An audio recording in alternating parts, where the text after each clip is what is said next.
আসসালামু আলাইকুম রহমতুল্লাহ বারাকাতুহু আলহামদুলিল্লাহ ওসসালাতু ওয়াসসালামু আলা রাসূলিল্লাহ বাবু ইত্তিবাইল জানায়েজে মিনাল ঈমান। অবি ক্বাল হাদাসানা আহমদ ইবনে আবদুল্লাহ ইবনে আলী আল মানজুফি ক্বাল হাদাসানা রাওহুন ক্বাল হাদাসানা আউফুন আনিল হাসান আল বসরি ওয়া মুহাম্মদ ইবনে সিরিন আন আবি হুরায়রা আন্না রাসূলুল্লাহ সাল্লাল্লাহু আলাইহি ওয়াসাল্লাম ক্বাল মানিত্তাবা জানাজাতা মুসলিমিন ঈমানান ওয়া ইহতিসাবান ওয়া কানা মাআহু হাত্তা ইউসাল্লিয়া আলাইহা ওয়া ইয়াফরুগা মিন দাফনিহা ফাইন্নাহু ইয়ারজিউ মিনাল আজরি বিকিরাতাইনি ইলা আখিরিল হাদিস। সম্মানিত দর্শক মণ্ডলী, ঈমান বৃক্ষের ডালপালা না, ঈমান বৃক্ষের কুঞ্জসমূহ শাখাসমূহের আলোচনা ইমাম বুখারী রাহমাতুল্লাহি আলাইহি করছেন। তো অতএব তার মধ্যে একটা শাখা এই যে একজন মুসলমান যখন মারা যাবেন, মুসলমান পুরুষ হতে পারে মহিলা হতে পারে, মুসলমান যখন ওফাতপ্রাপ্ত হবেন তখন সেই মুসলমানটা রক্তের আত্মীয় নাও হতে পারে, গ্রামের অধিবাসী, তাহলে চিরজীবনের মতো আমাদের থেকে বিদায় হয়ে চলে যাচ্ছেন। তাহলে এই পরিস্থিতিতে তো জানাজা বলা হয় কাকে জানেন? ওই খাট আর লাশ দুইটা যদি একসঙ্গে থাকে তাইলে তাকে বলা হয় জানাজা। যেমন নাকি গ্লাস আর গ্লাসের মধ্যে যদি পানি ভরা থাকে, শরবত ভরা থাকে, দুধ ভরা থাকে, তাহলে তখন তাকে বলা হয় কাসুন। এটা বোঝাবার জন্য বললাম। তাহলে ইত্তেবাউল জানায়েজ, তা ইত্তেবাউন আর ইতবাউন কি পার্থক্য হবে আমি ব্যাখ্যা করে দিচ্ছি। ইতবাউন যদি বলি তাহলে ইতবাউন অর্থ হলো সবাই ডিসির কাছে, মন্ত্রীর কাছে আসামিকে নিয়ে যায়, বলে না যে অপরাধ তুমি করছো, সবার পেছনে পেছনে আসো। আগে এলাকার সম্মানিত মানুষজন গিয়ে মন্ত্রীর কাছে, আমিরের কাছে সালাম কালাম করে তার একটু প্রশংসা করে একটু তাকে একটু ফুলাইয়ে নেয়, তারপরে বলে যে আমরা তো একটা আসামি আনছি, হ্যাঁ সামনে আসো, এরম বলে না। ওইরকম একদল বলেছেন যে লাশটাকে সবার পেছনে নিতে হবে, কারণ আসামি। ইবাদত কালামের বহু ঘাটতি আছে, আগে ইমানদার ওলি আলেম ফাজল হাজি সুফি দরবেশ সবাই আগে যাবে, আল্লাহর কাছে অপরাধীটারে পেছনে নিয়ে যাবে, এই একটা বলেছেন একদল লোক। আর একদল লোক বলে না না না না না, যেমন নাকি বিরাট ফলের ঝুড়ি, অনেকগুলি ফলের ঝুড়ি যেমন নাকি সামনাসামনি নিতে হয় না, দেখাতে যেতে, এই যে খাট আনছি, খাট বিয়ের সময় বিরাট খাট, ফ্রিজ, এ সমস্ত বড় বড় হাতিয়াগুলি তো আগে আগে নেই। তো ওই রকমভাবে এটাও ইসলামের বহুত খেদমত করেছে, সেই জন্য আল্লাহর সামনে তাকে নিয়ে যাওয়া, ওরেই আগে সামনে দেয়। এই দুই রকমের ব্যাখ্যা আছে। তাহলে তখন হবে ইত্তেবাউল জানায়েজ, ইত্তেবা নিজেরা পিছনে থাকবে আর ওই জানাজার লাশের খাটটাকে সামনে সামনে দেবে। তাইলে দুই রকমের অর্থ হলো, একটা ইতবাউন আর একটা হলো ইত্তেবাউন। তা এটাও ঈমান বৃক্ষের একটি গুরুত্বপূর্ণ শাখা। তার মানে এই আমলটাকেও করতে হবে, যখনই সুযোগ হবে জানাজার নামাজে যোগদান করবেন। আরও যদি সময় থাকে তাহলে দাফন কাফনের না, একবার দাফনের শেষ পর্যন্ত দোয়া করে তারপরে আসবেন। তো হাদিস খানা শুনো, নবী কলাজান আহমদ ইবনে আবদুল্লাহ ইবনে আলী আল মানজুফি, তার শিক্ষক হলেন রাওহুন, তার শিক্ষক আউফুন, তার শিক্ষক হলেন দুইজন, হযরতে হাসানে বসরি। এরকম হাদিস আপনারা খুব কম পেয়ে থাকেন সনদের মধ্যে। হাসানে বসরি 70 জন সাহাবীর ছাত্র, বুঝে নেবেন।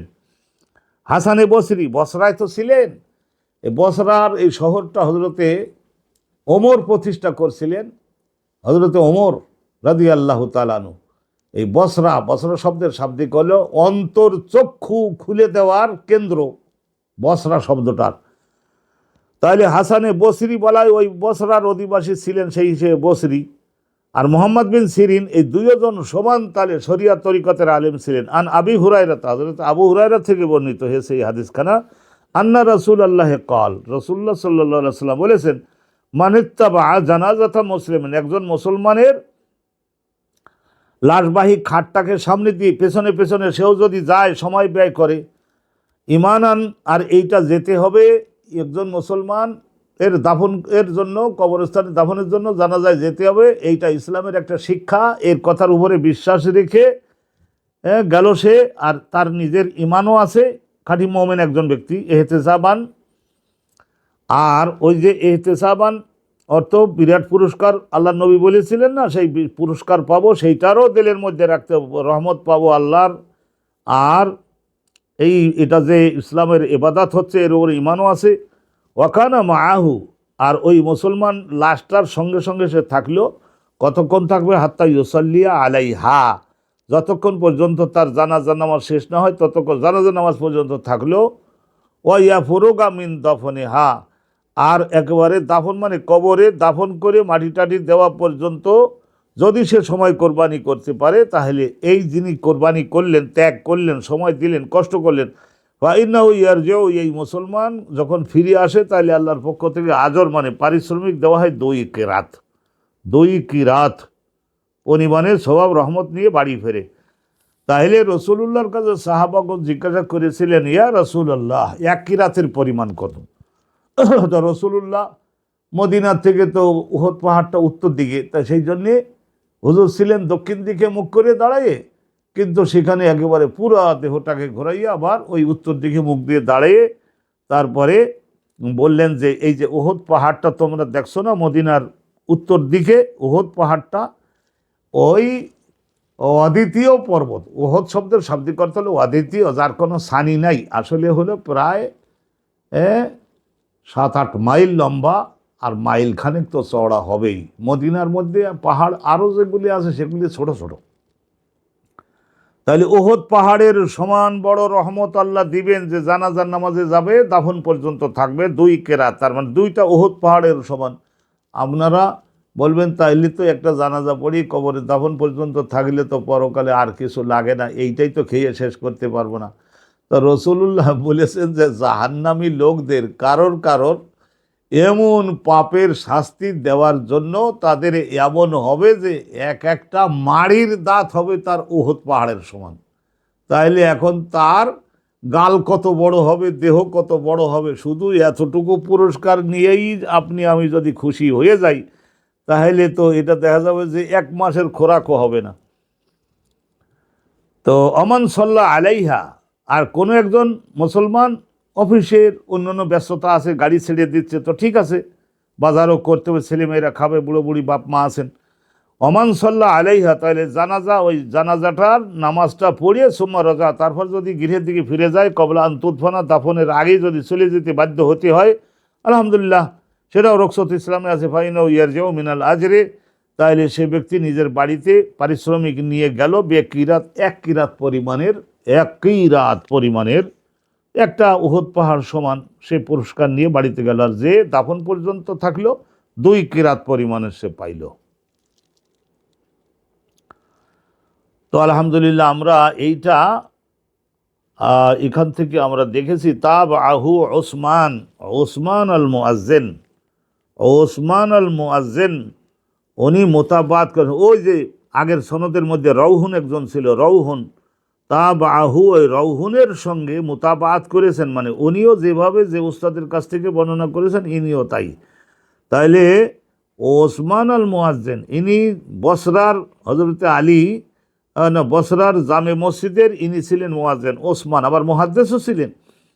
তো ইনি মোতাবাত করেছেন, মোতাবাত মানে একজাক্ট ফলো করেছেন রৌহুনের সঙ্গে। কলা হাদাসানা আউফুন, এই যে ওখানে রৌহুনের শিক্ষক আউফ, আর এখানে এরকমভাবে ওসমানেরও শিক্ষক ওই আউফ। তাহলে হাদাসানা আউফুন ইল মজকুর আন মুহাম্মদ আন আবি হুরায়রা, এখানে অবশ্য মুহাম্মদের সঙ্গে হাসানে বসরিটা নাই।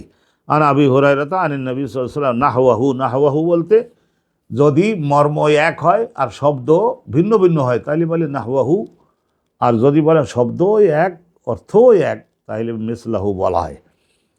তো আলহামদুলিল্লাহ এখানে আমরা আজকে শুনলাম যে জানাজার নামাজ, মুসলমানের জানাজার নামাজেও আমাদেরকে যোগদান করতে হবে। রসুলুল্লাহ বলেছিলেন যে একজন মুসলমানের কাছে আর একজন মুসলমানের 6টা অধিকার, 6টা অধিকার ডিউজ। তো তার মধ্যে এক হলো সাক্ষাতে সালাম করা, তারপরে আর এক হলো কি কারো যদি হাসি দিল তো সে আলহামদুলিল্লাহ বলবে, আর সাইডে তারা ইয়ারহামুকাল্লাহ বলবে। অনুরূপভাবে অসুস্থ হলে তারপরে একজন অসুস্থ হলে তার ইয়াদাত করা, কিছু হাদিয়া যতটুকু সম্ভব হয় নিয়ে তারপরে সেই রোগী দেখতে যাওয়া, পুরুষ হলে মাথায় হাত দিয়ে দোয়া করা আর তার জন্য আরোগ্য কামনা করা, অনুরূপভাবে মঙ্গল কামনা করা, জানাজায় শরিক হওয়া, এরকম আল্লাহ নবী বলছিলেন না, এই 6টা অধিকার এটা আলহামদুলিল্লাহ দিতেই হবে, একজন মুসলমান আর একজন মুসলমানকে দিবে। তো আল্লাহ তাআলার অফুরন্ত রহমত হোক, আমরা আজকের এ পর্যন্তই রাখছি। ইত্তেবাউ আল জানাইজ, জানাজা আর ওই লাশ আর খাট এইটাকে সামনে দেওয়া, নিজেরা পেছনে যাওয়া, আর আরেক হলো যে লাশ আর খাট এইটা পেছনে একদলে আনবে, আর এর চাইতে ওলি আল্লাহ দরবেশ হাজি আলেম সুফি ফাজেল এই সমস্ত লোকজন একটু আগে যাবে, তাহলে এই ধরনের করবে, কবরস্থানে যেয়ে জানাজার পড়বে এবং দাফন কাফন করে তারপর বাড়িতে যাবে। এইভাবে গ্রামের লোকদের মধ্যে গভীর আত্মীয়তা প্রতিষ্ঠিত হবে। আর ওই জানাজার খাটটা যারা স্কন্ধে বহন করবেন তাদেরও বিরাট রহমত। আর আল্লাহর পক্ষ থেকে ইমাম বুখারী রহমতুল্লাহ বলছেন, এটা ইমানের পরিপূর্ণতার জন্য, এই যে মিনাল ইমান মানে ইমান বৃক্ষের, এটাও একটি গুরুত্বপূর্ণ শাখা। তো অতএব এখানে আমরা যদি লক্ষ্য করি তাহলে দেখতে পাই যে ওই মুরজিয়াদের খণ্ডন হচ্ছে। মুরজিয়ারা বলেছিল যে বিশ্বাস যথেষ্ট, কর্মের প্রয়োজন নাই। হ্যাঁ, বলেছিল না, 1000 ওয়াক্ত নামাজ পরিত্যাগ করলেও জাহান্নামে ফেলবে না, আবার অনুরূপভাবে জাকাত না দিলেও জাহান্নামে যাওয়া লাগবে না, তারা আমলকে উধাও করে দেয়। তাদের খণ্ডন হচ্ছে। বলা হলো যে ইমানের পরিপূর্ণতার জন্য এই জানাজার নামাজে যোগদান, দাফন পর্যন্ত সম্ভব হলে থাকা, এটা জরুরি। আলহামদুলিল্লাহ, আজকের এ পর্যন্তই। সম্মানিত দর্শক মণ্ডলী, আমরা যেন এই বিষয়গুলিকে একটু মনোযোগ দিয়ে আমলে আনবার চেষ্টা করি। ওয়া আখিরু দাওয়ানা আলহামদুলিল্লাহি রাব্বিল আলামিন। আসসালামু আলাইকুম ওয়া রাহমাতুল্লাহি ওয়া বারাকাতুহু।